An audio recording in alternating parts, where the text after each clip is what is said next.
The galaxy was quiet, too quiet. Billions of people, from 1,000 different worlds, stared at their screens. Every channel, every signal, was showing the same thing. A cold, dark prison cell deep in the heart of the Empire. In the center stood a woman in chains. Her name was Commander Lyra Sol. Human, rebel, hero to some, terrorist to others. She stood tall, even though her body was bruised and weak. The Empire was about to kill her, and they wanted the whole galaxy to see it. Lyra's eyes didn't show fear. She looked straight into the camera, as if she could see every viewer watching. Even now, standing on the edge of death, she was calm. A voice echoed through the room, loud, cruel, and proud. It belonged to High Marshal Vennec, one of the Empire's top leaders. He stepped into view, his black armor shining under the lights. "This is what happens to traitors," Vennec said. "Let this be a warning to all who think of rising against us. Your leaders will die. Your hope will die." Lyra laughed softly, even though blood stained her lips. "You don't understand," she said, her voice strong. "You think this ends with me. You're wrong. This is only the beginning." Vennec's smile faded. He didn't like her courage. He gave the order. 2 guards raised their weapons. A flash of light filled the screen, and then she was gone. The feed went black for 3 seconds. Then, without warning, a message flashed across every screen in the galaxy. It was a simple, chilling sentence written in bright red letters. "You killed one of us. Now all of us are coming." On the peaceful planet of Arloxis, a young alien engineer dropped his tool in shock. In the mining colonies of Koreth 9, workers stopped and stared at their displays. Even in the Empire's own capital, citizens looked around nervously. Something didn't feel right. The Empire had meant to crush the last bit of human resistance. But something was wrong, very wrong. On a small hidden base far from any major planet, a man stood in silence, staring at the screen. His face was worn, covered in scars, and his eyes burned with quiet rage. This was Captain Reyes Sol, Lyra's older brother. The Empire had thought he was dead. They were wrong. Reyes watched his sister die. His fists tightened. He didn't cry. He didn't speak. He simply walked into the shadows of the base, passing rows of old warships covered in dust. The ships were black, sharp, and deadly. The kind of ships built not to defend, but to disappear, strike, and vanish. They had been hidden for years, waiting for the signal, waiting for this moment. Reyes looked up at them and said just 4 words: "Wake the Ghost Fleet." Lights flickered.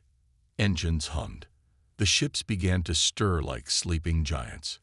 Far away, inside the Empire's command tower, alarms were already going off. Their sensors had picked up movement in a dead zone, an area where nothing had been seen in years. Patrols were sent. The Empire thought they could crush whatever was coming. But when their ships arrived, nothing responded. The patrol vanished. No signal, no debris, just silence. On a secret channel, a voice whispered into the void. It was Reyes. His message was sent across the stars, to every old ally, every rebel cell, and every enemy of the Empire still hiding in the shadows. "They killed my sister. They killed your leader. Now we make them remember who we are." The galaxy began to shift. Old enemies of the Empire stirred from hiding. Smugglers started carrying weapons instead of goods. Disgraced generals dusted off their armor. And deep within the Earth's hidden bunkers, something ancient powered on, a long-forgotten machine with one mission: vengeance. And in all corners of the galaxy, one question spread like fire: what did the Empire just wake up? They thought they broke humanity by killing Lyra Sol on camera. But they didn't break anything. They started a storm. And this time, it wasn't just humans. It was everyone who had ever been crushed, enslaved, or silenced. The broadcast had ended, but the real show was just beginning. A week after Lyra Sol's death, strange things started happening across the galaxy. Empire patrol ships disappeared without a trace.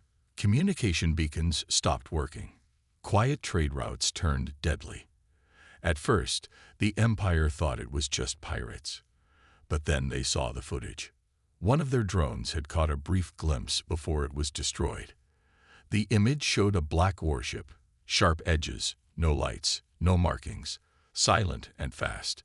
It didn't match any known design. It was like a ghost, flying out of the darkness and striking with perfect precision. In the Imperial Command Center, High Marshal Vennick stared at the screen. He was angry. "What is that ship?" he growled. His officers had no answers. The ghost ship had wiped out an entire scout fleet in 40 seconds. No distress calls, no survivors. Across the stars, fear began to spread, not just in the Empire's enemies, but inside the Empire itself. Soldiers whispered about a ghost fleet. They said the humans had returned from the dead, that the sister of the dead commander had raised something terrifying. The Empire told them it was nonsense, but the fear grew. On the edge of the galaxy, deep in a hidden base inside an asteroid, Captain Reyes Sol stood in the command room of the Ghost Fleet. Around him were men and women once thought lost, soldiers, pilots, and engineers from the old wars. Each one had left everything behind. Each one had come back for one reason: revenge. Reyes spoke calmly, his voice clear. "The Empire thinks we're just a rumor. That's good. Let them think that. Let them wonder what we are. And when they finally see us, it'll be too late." The Ghost Fleet launched its first real strike. It hit a supply hub in the Drenor system. No warning. The human ships arrived under cloaking, disabled the defenses in seconds, and took control of the station. They freed hundreds of alien slaves, gave them food, medicine, and weapons, and then vanished into the stars. The Empire didn't even know who to blame. The cameras had been destroyed. The guards never saw their attackers. But on the walls of the station, painted in red, was a message: for Lyra. In the next few days, 3 more Empire stations were hit, then 5, then 9. Every time, the same thing happened: quick attacks, 0 losses, and a growing message of rebellion. Species once too afraid to rise up began to speak out. Some called it foolish. Others called it hope. On the moon city of Veltrax, a young alien girl stared at the message on the wall. "For Lyra," she whispered. "For all of us." Meanwhile, Reyes received a message from an old contact, a retired admiral named Keros, from the peaceful Zilari race. He had once served under the Empire, but left in shame after Lyra's death. His message was short: "They're listening now. If you move, we'll move." Reyes sent just one word back: soon. Inside the Empire, High Marshal Vennick was no longer calm. His eyes were bloodshot. His voice shook with anger. "Find this Ghost Fleet. I want it burned from the stars." He ordered a massive trap in the Varnus system. Empire warships hid among fake cargo freighters. A message was sent to bait the humans, claiming innocent slaves were being moved. It was a lie. But the Ghost Fleet didn't fall for it. Instead, the Empire's own ships were ambushed. A coordinated strike disabled their engines. Reyes's fleet tore through them like lightning. One Empire captain tried to surrender. Reyes simply said, "You showed no mercy. We won't either." The trap had become a graveyard. Back at the hidden base, Reyes stood before a hologram of Lyra. It was her last recorded message, saved before she left for her final mission. She had known she might not return. "If you're watching this," Lyra said, "then they killed me. But you're still here, brother, and that means they made a mistake." Reyes watched her for a long time, then whispered, "They made the worst mistake of all." The Ghost Fleet moved again, this time toward one of the Empire's biggest outposts. But they didn't come alone. Alien rebels from a dozen worlds had begun to rise. Secret cells, underground networks, even old rivals, all were moving. Not just because of Lyra, not just because of revenge, but because for the first time in years, they believed the Empire could fall. And leading them was a ghost, a man who should have been dead, a fleet that wasn't supposed to exist. The Empire had ruled with fear, but now fear belonged to them. The ghost fleet was awake, and the galaxy would never be the same again. The Empire believed Earth was weak. After Lyra's death, they assumed the humans would hide in fear. But when the ghost fleet began its silent war, panic spread fast. The Empire needed to strike back, to show they were still in control. They decided to hit Earth directly, to crush any remaining human resistance. But they didn't know that Earth was no longer what it seemed. A massive invasion fleet was sent, over 50 warships, armed with the best weapons the Empire had. They entered Earth's orbit with confidence. The sky above Earth turned black with ships. The commanders sent out their final warning: surrender or be destroyed. There was no answer. Then, without warning, every ship's systems started failing. Engines powered down. Shields collapsed. Communications were lost. Panic filled the command decks. Lights flickered. One officer shouted, "EMP waves. Multiple sources. We're blind." Suddenly, Earth's surface lit up, not with explosions, but with activity. Hidden guns rose from the oceans. Laser batteries opened from mountainsides. From the forests, swarms of stealth drones launched into the sky, fast and silent. The Empire's ships, still frozen in confusion, had no time to react. The first wave of drones disabled engines and weapons.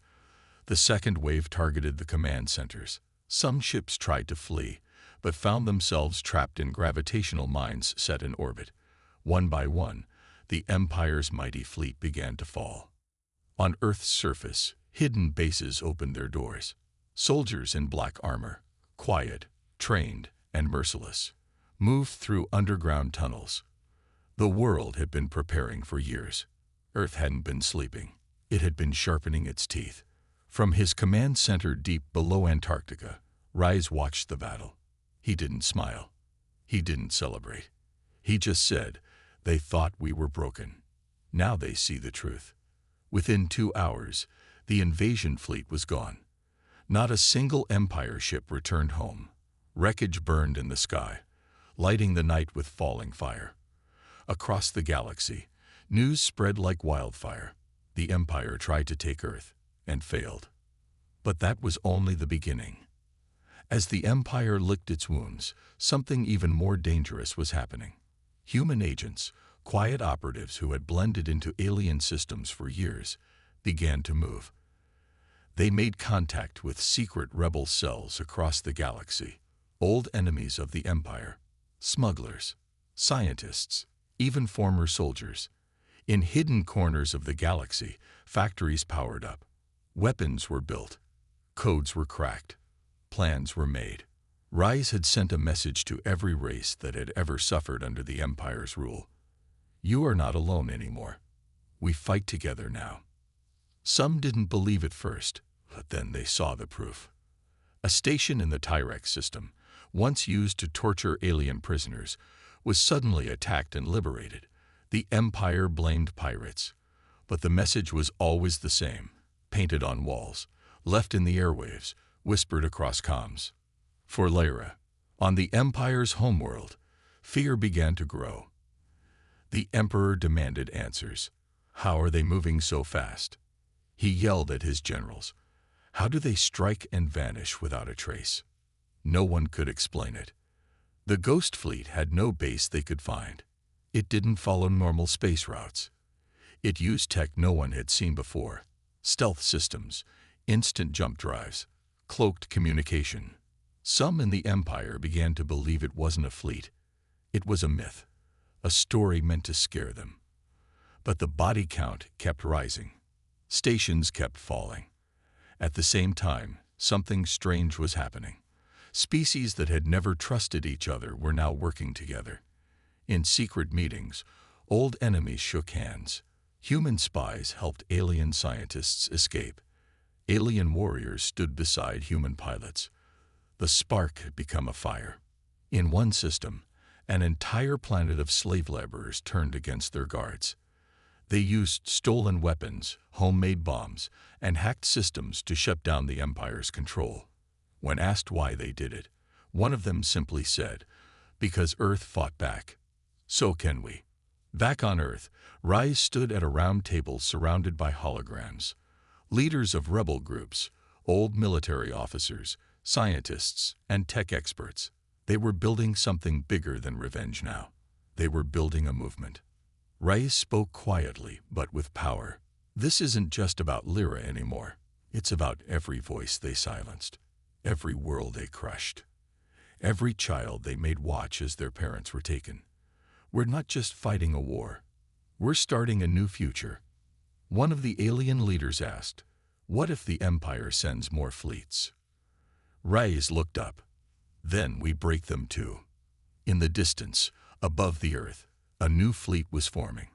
Not just human ships, but a mix of designs from across the galaxy. Sharp, fast, deadly, ready for war. And at its center, the Ghost Fleet waited. The Empire was bleeding. One by one, its strongholds were falling. The Ghost Fleet moved like a shadow, fast, silent, deadly. It struck where the Empire felt safest. No warning, no survivors. But now, it wasn't just Reyes and his fleet. Whole planets were rising up. The fear was spreading in reverse. This time, it was the Empire that looked over its shoulder. Inside the Empire's command towers, panic had taken root. The Emperor ordered his best scientist, Dr. Marn, to uncover how Earth had become so powerful so quickly. Marn had once worked with humans, long ago, during a fragile peace treaty that didn't last. He knew what they were capable of. "They don't just fight with weapons," he said quietly. "They fight with ideas, with loyalty, with purpose. And that's what makes them dangerous." The Empire didn't want to believe it. They had ruled for centuries. Entire species had bowed to them. But the humans, they didn't bow. Even in death, they resisted. Even when broken, they rose again. Desperate, the Empire tried a new tactic: fear through lies. They sent fake broadcasts across the galaxy. They claimed Reyes was a war criminal, that Lyra had betrayed her own kind. They showed edited videos, twisted stories, staged rebellions that made the humans look cruel. But it didn't work. People had seen too much. They had watched Lyra die with courage. They had seen Empire ships fall. They had witnessed kindness from rebels who gave food and medicine instead of death. The truth was already spreading, and the Empire couldn't stop it. On a distant mining moon called Jarax 3, one of the Empire's darkest secrets was uncovered: a prison camp, hidden underground, where thousands of aliens had been used for experiments. Rise and his team arrived just in time. They rescued who they could, but what they found changed everything. Among the prisoners was a girl, barely 12 years old, not human, not any known species. Her eyes glowed with a soft blue light. She had been part of something called Project Voice. She spoke only once, in a clear voice that echoed through the room. They wanted to control thought, but they forgot we still have hearts. That girl became a symbol, a living reminder of what the Empire truly was. News of her escape reached every corner of the galaxy, and with it came a wave of new rebels, people who had waited for a sign, a reason to fight. Now they had it. But the Empire wasn't finished yet. They had one last weapon, one final system, hidden in the frozen sector of space: the Obsidian Protocol, a giant eye-controlled fleet buried in black ice designed for total extermination. It didn't take prisoners. It didn't show mercy. When the Emperor activated it, he said only one thing: let them feel the cold they brought upon themselves. In less than a day, the Obsidian fleet woke. Thousands of ships. No pilots. No souls. Only machines. They began wiping out rebel systems, one after another. Fast, efficient, silent. Even Reyes couldn't stop it. The Ghost Fleet lost 2 allies in a single night. The rebellion once growing, began to shake. "Do we fall back?" one commander asked him. Rise looked at the stars and shook his head. "No, we get smarter." He ordered every engineer, every tech expert, every hacker across the rebel network to find a weakness. It wasn't easy. The obsidian eye had no emotion, no pattern. It couldn't be fooled. It couldn't be reasoned with. But then, a breakthrough. The girl from Jurax-3, the one with glowing eyes, walked into the tech room and placed her hand on a console. Suddenly, streams of data opened. The AI's language, its code. She could read it. She could understand it. Rise knelt beside her. "What are you?" he asked softly. "I'm not what they made me," she replied. "I'm what they feared I'd become." She was the key. With her help, the rebels built a virus, not to destroy the obsidian eye, but to wake it, to remind it of what it once was, because deep in the oldest parts of its code was something human. The AI had been created long ago, during a time of uneasy peace. Some of its earliest lines were written by Earth scientists. The Empire had stolen it, rewritten it, turned it into a weapon. But it still remembered. And now, the rebellion had a chance, not just to stop the fleet, but to turn it. The plan was risky. One mistake, and the AI would wipe them all out. Reyes gave the order anyway.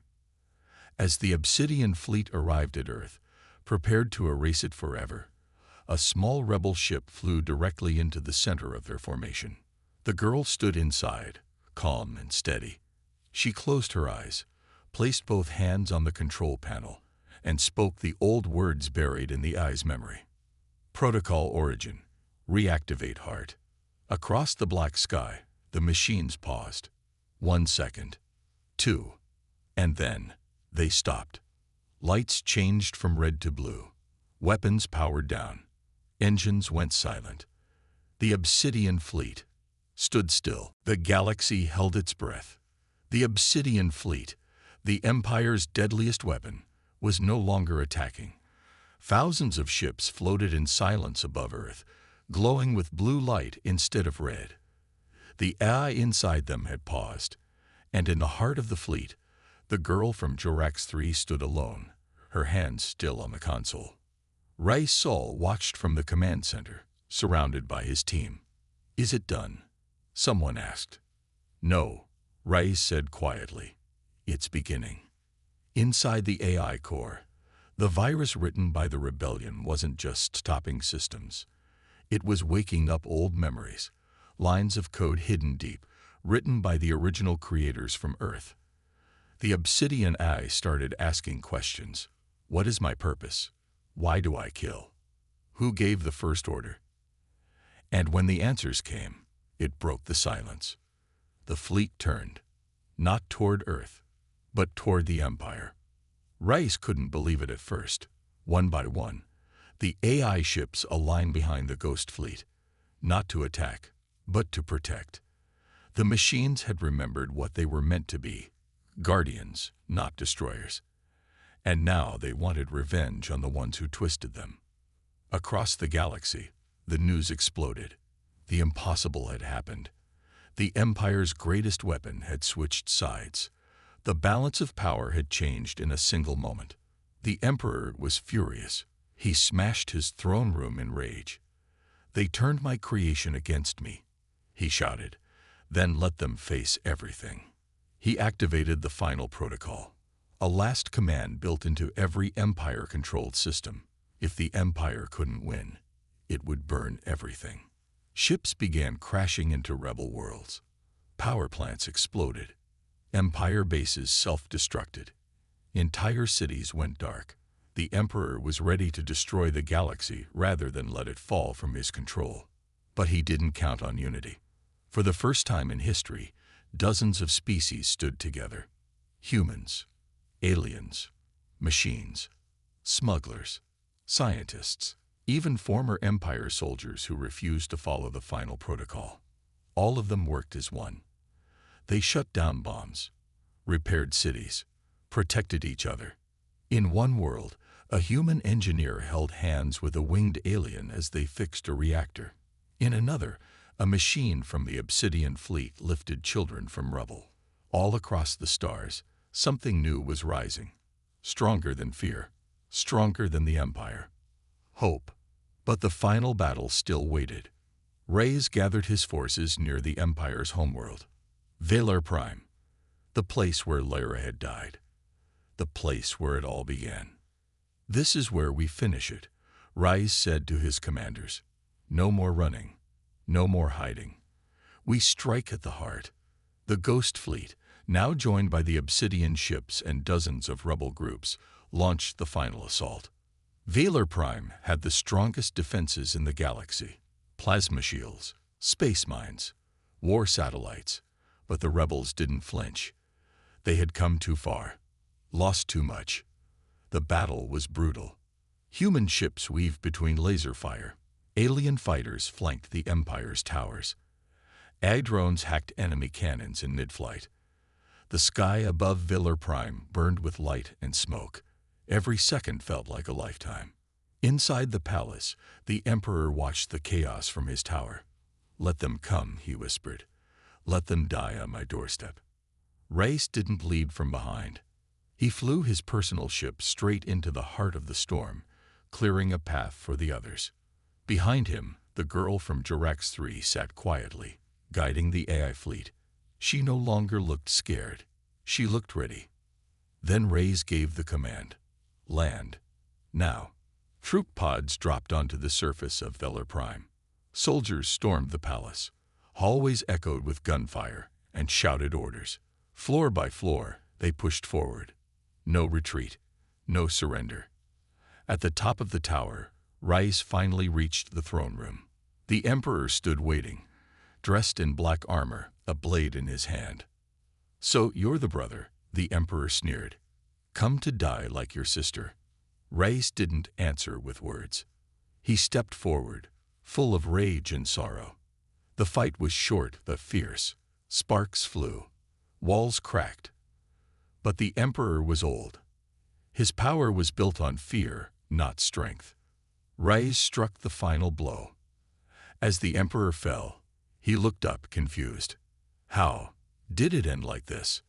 Reyes stared down at him. "Because you never understood what makes us human. You kill to rule. We fight to protect." The battle was over. The Empire had fallen. Cheers echoed across the stars. Ships flashed their lights in celebration.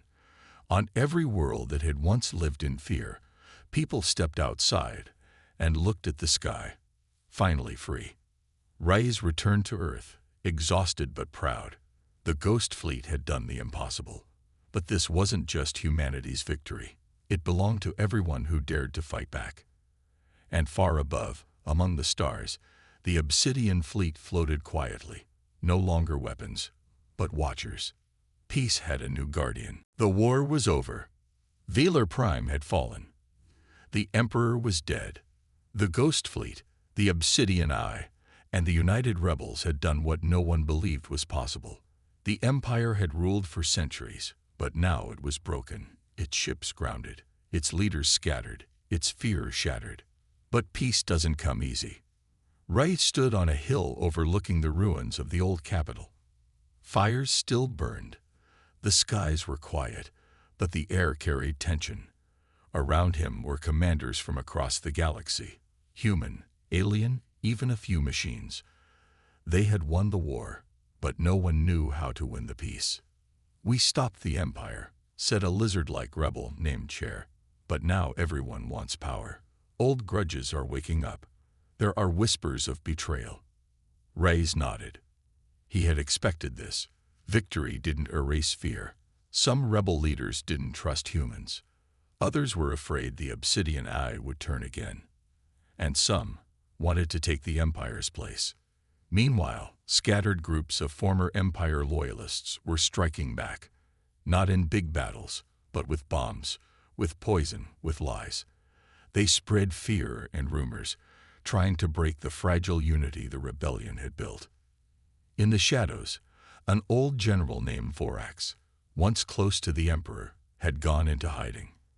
He now led the Ash Legion, a group of survivors who believed the Empire should rise again, even crueler than before. And they had stolen a terrible weapon. The Starbreaker device. The Starbreaker wasn't just a bomb. It could split entire planets apart, a relic from the Empire's darkest experiments. Rise had only seen it used once, in secret years ago. Now it was missing, and the Ash Legion had it. The countdown to peace had turned into a race against destruction. "We need to find them," Rise said, "before they light the match that burns everything we've built." The Ghost Fleet launched again, but this time not for war. This time they were hunting. In silence, they searched deep space, abandoned stations, broken Empire labs. Rise led the mission personally. With him were his old crew, the girl from Jorax 3, and a strange ally, a former Empire tech named Elin Var, who had helped design the Starbreaker. "I thought it was just a myth," Elin whispered, staring at the plans. "But it's real. And worse than I imagined." Time was running out. The Obsidian AI helped scan millions of signals at once. The girl, now known simply as Voice, listened to the patterns. "They're hiding in the dust clouds of the Nerith Belt," she said at last. "Their signal is faint, but the fear in their messages, it's clear." Rise didn't wait. The Ghost Fleet jumped. The Nerith Belt was a place no one visited, a dead zone of broken moons and forgotten satellites. It was perfect for hiding something dangerous. And there, buried in the shadow of a frozen asteroid, the Ash Legion waited. Their ships were patched-up wrecks, but dangerous. And at the center of it all, the Starbreaker. The battle was brutal. This wasn't like fighting the Empire's clean, ordered warships. The Ash Legion fought like animals, dirty, fast, and angry. They used old tricks, suicide drones, wild gravity weapons, but the Ghost Fleet was faster, smarter, and more united than ever. Rise led the charge, breaking through their outer wall. His ship flew straight toward the Starbreaker's core, deep inside a captured mining station. Voight stayed linked to the Obsidian systems, guiding the fleet's every move. Inside the station, Rise found Vorax. The old general looked tired, half-burned, but still dangerous. "You think killing me stops anything?" Vorax growled. "The galaxy needs an iron hand." "No," Rise replied. "It needs a chance." Vorax activated the device. Lights turned red. Sirens screamed. The countdown began. 10 minutes to planetary destruction. Rise fought his way through waves of guards, reaching the core chamber with only seconds left. But he wasn't alone. Voice appeared beside him, calm and glowing. "You can't stop it," Vorax laughed. "You'll die here." "No," Voice said softly. "You will." She placed her hand on the console. Her glow turned bright white. Lines of old code burst across the screens. She wasn't just reading the system, she was rewriting it. The Starbreaker froze. Then, it shut down. Voice collapsed. Rise caught her in his arms. She was breathing, but barely. Her eyes dimmed. "It's okay," she whispered. "I made sure it can never be used again." The battle was won. The weapon was destroyed. The Ash Legion scattered. But the price was high. Voice went into a coma, alive, but silent. The Obsidian AI grew quiet too, as if waiting for her to return. Rise carried her back to Earth, and the galaxy mourned their smallest, bravest savior. Rise stood before a crowd of millions on the day of peace. He spoke not as a general, but as a brother, a soldier, and a human. "This victory belongs to all of us," he said. "To every voice the Empire tried to silence. We didn't just survive. We changed the galaxy. Together." And far above, in orbit, the ships of the Ghost Fleet stood guard, no longer warriors of war, but watchers of peace. But Rise knew one chapter was closing, and a new one was about to begin. It had been 1 year since the Empire fell. The galaxy had changed. Borders were redrawn. Trade routes opened. Old enemies shared meals at the same table. The people who once lived in fear now walked freely under open skies. But not everything was easy. There were still problems, arguments between worlds, rebuilding cities, repairing broken systems. But for the first time in a long time, the problems were not solved with war. They were solved with words, with trust. The United Galactic Council had replaced the Empire. A council made of many species, including humans, machines, and former rebels. And at the center of it all was Earth. The planet once considered weak, forgotten, or primitive was now a symbol of strength. Raisal sat on a balcony in New Geneva, the new capital of the council. He watched ships fly peacefully overhead. Kids laughed in the streets. Soldiers helped plant trees. It didn't feel like the end of something. It felt like the beginning. But his heart was still heavy. Voice, the girl from Jorax 3, still hadn't woken up. She lay in a healing pod inside the obsidian vault, deep in Earth's orbit. Doctors and engineers checked her every day.